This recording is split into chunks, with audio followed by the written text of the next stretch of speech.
Jet Zero, pigs might fly! Flying is the fastest way to fry the planet. We're here today to protest the launch of the government's so-called Jet Zero strategy. This claims to be reducing aviation emissions, but it's worse than useless. And we're here in the middle of a lethal European heatwave fueled by climate breakdown. Today is the hottest day ever recorded in the UK. This is not enough. We need real action from the government, and we're here to tell them so, or we'll all pay the price of the climate catastrophe. We're here at Farnborough Airport, which this week is hosting the world's biggest air show, where hundreds of representatives from airlines, airports and aviation manufacturers are all discussing buying and selling more planes and burning more kerosene, which will only accelerate climate breakdown. And it's at this event that the UK government has chosen to announce its Jet Zero strategy, which it claims will reduce emissions from aviation, but it won't.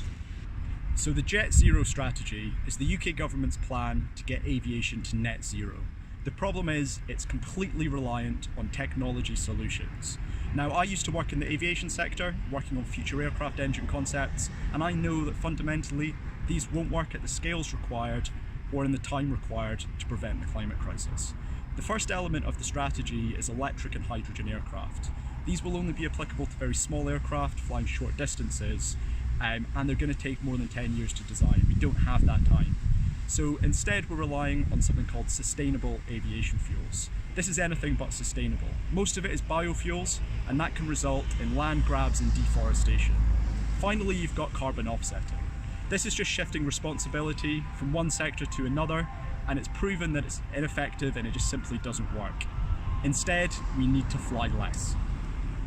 The technology on display at the Farnborough Air Show has about as much chance of decarbonising the aviation sector as pigs flying. It also promises to produce many jobs in the short term as aviation expands. However, the climate crisis is such that it will eventually, unchecked growth will produce a crash, and that may produce many redundancies for workers. We need a government intervention and strategy to safeguard the long-term future of the industry and to protect those workers and safeguard their jobs in the future.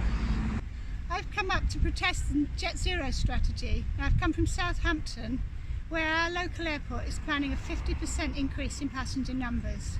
This won't just add massively to carbon emissions, it will also add massively to the noise for people under the flight path. This is already a problem with deprivation and health impacts, and if we have more passengers, it's only going to get worse. Across the UK, more than 20 airports currently have plans to expand their operations, which will lead to an increase in carbon dioxide emissions. The government's Jet Zero strategy makes no attempt to control or even plan that expansion. What we have is essentially a free-for-all at a time when in the UK aviation is the fastest growing source of carbon emissions. Airport expansion cannot be compatible with the climate emergency.